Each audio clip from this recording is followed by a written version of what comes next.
Chaque matin, à l'aube encore timide d'une ville qui s'éveille doucement sous la caresse d'un soleil naissant, le café, l'étoile du matin, ouvrait ses portes, un petit refuge chaleureux au coin d'une rue pavée où le parfum du café fraîchement moulu et des croissants dorés flottait dans l'air comme une promesse de douceur. Et c'est là, derrière le comptoir en bois patiné par le temps et les mains de dizaines d'artisans, que Julien, un jeune serveur d'une vingtaine d'années au regard à la fois discret et vif, commençait sa journée, en préparant chaque tasse avec un soin presque cérémonial, habité par une routine qui lui donnait à la fois repère et un soupçon d'ennui, car s'il aimait ce métier pour la proximité avec les gens et la simplicité des gestes, il rêvait parfois d'horizons plus vastes, de voyages ou de romans à écrire dans des cafés exotiques, et c'est précisément ce jour-là que son quotidien allait se colorer d'une lumière nouvelle, car elle était arrivée, comme à son habitude, fidèle parmi les fidèles, à la même heure, avec ce pas léger et ce sourire timide qui illuminait son visage chaque fois qu'elle franchissait la porte, une jeune femme nommée Élodie, aux cheveux châtain clair souvent attachés négligemment, et aux yeux d'un bleu profond, presque hypnotique, qui semblait capturer chaque détail du monde avec une douceur et une curiosité infinie. Elle s'installait toujours à la même table près de la fenêtre, celle qui donnait sur la rue animée, où elle sortait son carnet à dessin et s'abandonnait à ce qui semblait être un univers secret, dessiner les passants, les façades, les fleurs qui décorent la vitrine, et parfois des silhouettes imaginaires que seul son regard inspiré pouvait dévoiler, et Julien ne manquait jamais, entre deux commandes, de voler un regard discret vers elle, fasciné par la grâce naturelle avec laquelle elle vivait ces moments suspendus, et au fil des semaines, entre les échanges de sourires, les regards furtifs, et les timides « bonjours » accompagnés d'une voix douce comme une mélodie, une complicité naissait, fragile et précieuse, telle une plante délicate qu'on arrose avec attention, et un jour, ce fut Julien qui osa, d'une voix légèrement tremblante, lui demander ce qu'elle dessinait, brisant ainsi le silence complice qui les enveloppait souvent, et Élodie, surprise mais contente, lui montra ses croquis, ses portraits esquissés au crayon graphite et ses paysages urbains vibrants de vie, racontant sans le savoir son histoire à travers chaque trait, ses rêves, ses doutes, ses espoirs, et ce simple moment transforma leur relation en quelque chose de plus intense, un échange d'âme plus que de simples mots, une connexion rare et fragile qui grandit chaque jour, chaque rendez-vous au café devenant une nouvelle page de ce roman muet qu'ils écrivaient à quatre mains, et Julien se surprit à attendre avec impatience ces apparitions, à imaginer leur conversation future, à rêver d'un avenir où leurs chemins, jusqu'ici parallèles, se croiseraient enfin pour ne plus se quitter, tandis qu'Élodie, elle, sentait monter en elle une chaleur douce à chaque sourire de Julien, une confiance naissante qui dissipait peu à peu la solitude qu'elle avait cultivée depuis longtemps, car ce jeune serveur était devenu plus qu'un visage familier, un allié, un compagnon de voyage dans ce quotidien souvent morne, et un soir d'automne. Alors que les feuilles mortes dansaient sous les réverbères et que le café s'était vidé de ses derniers clients, Julien trouva le courage de lui proposer de partager un café en terrasse, une invitation simple mais lourde de promesses, et sous la lumière tamisée, à la fraîcheur complice de cette fin de journée, ils s'ouvrirent l'un à l'autre, dévoilant leurs histoires, leurs peurs, leurs passions, leurs blessures aussi, et le temps semblait s'étirer pour leur offrir un espace hors du monde. Un refuge intime où deux cœurs hésitants pouvaient enfin battre à l'unisson, et cette soirée marqua le début d'un amour tendre et sincère, construit sur la confiance, la patience, et la beauté des petits moments partagés, ceux que personne ne remarque mais qui, mis bout à bout, tissent la trame invisible d'une histoire d'amour authentique, et dans ce café devenu théâtre de leur rencontre, chaque sourire, chaque regard échangé, chaque geste discret, était une promesse silencieuse, un engagement tacite, un doux secret entre deux âmes qui avaient choisi de ne plus marcher seules. Les jours suivants, leur complicité ne fit que grandir, chaque rencontre au café devenant un rituel précieux, presque sacré, où les silences étaient aussi parlants que les mots, et Julien apprenait à connaître Élodie dans ses moindres détails, de la façon dont elle repliait délicatement son écharpe en laine aux histoires qu'elle lui confiait sur son métier de graphiste freelance, sur ses voyages rêvés vers des villes lointaines comme Lisbonne ou Tokyo. Des endroits qu'elle voulait dessiner de ses propres mains, tandis qu'elle découvrait en Julien une sensibilité cachée derrière son sourire réservé,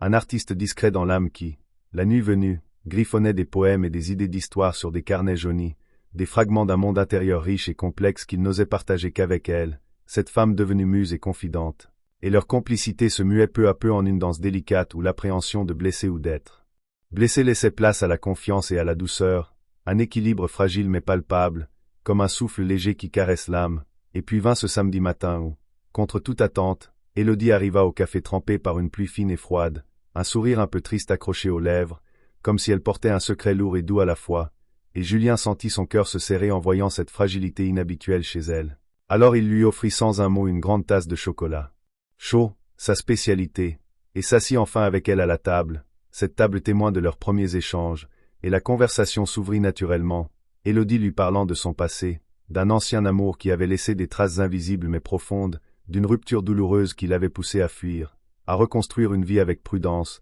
à se cacher derrière ses dessins, et Julien, sans juger, écouta, tenant sa main doucement pour lui transmettre ce soutien silencieux mais sincère. Et c'est dans ce geste simple que quelque chose bascula entre eux, une promesse tacite que, quoi qu'il arrive, ils seraient là l'un pour l'autre, prêts à affronter les tempêtes ensemble, et cet après-midi-là, sous le regard bienveillant des rayons de soleil qui perçaient enfin les nuages, ils scellèrent sans le dire ce pacte d'amour naissant, fragile mais vrai, et les semaines suivantes, la routine du café se transforma en une aventure pleine de surprises, de rendez-vous improvisés au parc, voisins, de balades sous les arbres en fleurs, de soirées à refaire le monde autour d'un vin rouge ou d'une simple glace, des instants où leur cœur battait à l'unisson, oubliant le poids du passé, embrassant l'avenir avec une naïveté pleine d'espoir, et Julien se surprenait à rêver de lui offrir plus qu'un café, de faire de sa vie une toile où ils peindraient ensemble, couleurs et nuances mêlées, tandis qu'Élodie, elle, sentait son cœur guérir doucement, apaisée par cette présence constante, cette tendresse discrète et sincère qui laissait enfin éclore en elle le désir d'aimer à nouveau, d'être aimée sans condition ni masque, d'exister pleinement dans les bras d'un homme qui voyait au-delà de l'apparence, qui lisait ses silences et appréciait ses rêves, et le temps, ce maître impitoyable mais juste, leur offrit des jours lumineux et d'autres plus sombres, des doutes aussi, car l'amour naissant n'est jamais simple, il se nourrit d'incertitudes et de défis. Et ils apprirent à les surmonter, ensemble, avec patience, à se comprendre sans parler, à s'épauler sans faillir, et ce fut lors d'un printemps éclatant que Julien, après une longue hésitation, lui offrit un carnet blanc, vide, symbole de leur histoire à écrire, en lui murmurant que désormais, ils pourraient créer ensemble, non plus séparés mais unis, et Élodie, les yeux brillants de larmes de joie, accepta ce cadeau comme une promesse. Une ouverture vers un avenir où leur cœur pourrait enfin s'aligner, danser, rêver, et dans ce café devenu plus qu'un simple lieu de travail ou de passage, leur amour s'épanouissait chaque jour, dans le parfum des grains de café, dans la chaleur d'une tasse serrée entre leurs mains, dans la lumière douce d'un matin où deux âmes se rencontrent et choisissent de ne plus jamais se quitter. Avec le temps, leur relation s'approfondissait, prenant des teintes toujours plus riches et complexes, car ils découvraient ensemble la beauté mais aussi la fragilité de ce lien naissant, et chaque jour apportait son lot de petits gestes tendres, d'attentions discrètes qui parlaient plus fort que 1000 mots, comme ce matin où Julien, avant l'ouverture du café, avait préparé spécialement pour Élodie un croissant encore tiède, déposé sur une petite assiette accompagné d'un mot écrit à la main. Un simple « bonjour » qui fit naître un sourire éclatant sur le visage d'Élodie et transforma ce jour ordinaire en un souvenir précieux, ou cette fois où elle lui confia un secret enfoui depuis longtemps, une peur sourde de s'abandonner pleinement à quelqu'un, d'être blessé à nouveau, et Julien, avec une douceur infinie, l'encouragea à s'ouvrir, à ne pas craindre la vulnérabilité, lui promettant qu'il serait là, quoi qu'il arrive, prêt à la soutenir, la protéger. Et peu à peu, cette confiance mutuelle devint le socle solide sur lequel leur amour grandissait, éclipsant les doutes et les hésitations du début, et pourtant, malgré cette bulle de bonheur qui semblait à l'abri du monde extérieur, la vie ne tarda pas à rappeler sa complexité, car Élodie reçut une offre d'emploi inattendue, un poste dans une agence de design à l'étranger, un rêve professionnel qu'elle ne pouvait ignorer mais qui menaçait de les séparer, et les nuits devinrent longues, peuplées de silences lourds et de questions sans réponse, car ils ne savaient comment concilier ambition et amour, rêve personnel et avenir commun, et dans ce tourbillon d'émotions contradictoires, Julien, avec la même détermination qui l'avait fait grandir, décida de ne pas laisser la peur gagner, d'affronter cette épreuve comme ils avaient affronté toutes les autres, main dans la main, cœur contre cœur, promettant de faire de la distance un simple obstacle à surmonter, une étape plutôt qu'une fin.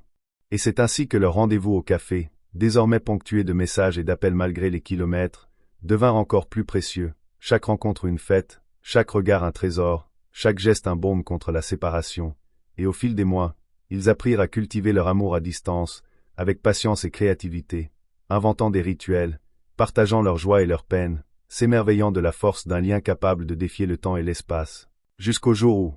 enfin, Élodie revint, le cœur rempli de souvenirs et d'expériences, mais surtout d'un amour intact, prêt à se poser durablement, et ce retour fut une renaissance, un nouveau départ dans ce café qui avait vu naître leur histoire, témoin silencieux d'un amour qui avait grandi entre les murs, dans le parfum du café et la chaleur des regards échangés, et Julien, enfin, osa lui demander, dans un souffle, au milieu d'un après-midi lumineux, Si elle voulait bien partager non seulement ce café mais toute sa vie, et Élodie, les yeux brillants, répondit par un oui éclatant, promesse d'un avenir qu'ils construiront ensemble, chaque jour, chaque instant, avec la même tendresse, la même passion, la même douceur qui avait fait naître leur amour un matin d'hiver, dans un petit café où deux âmes solitaires s'étaient enfin trouvées.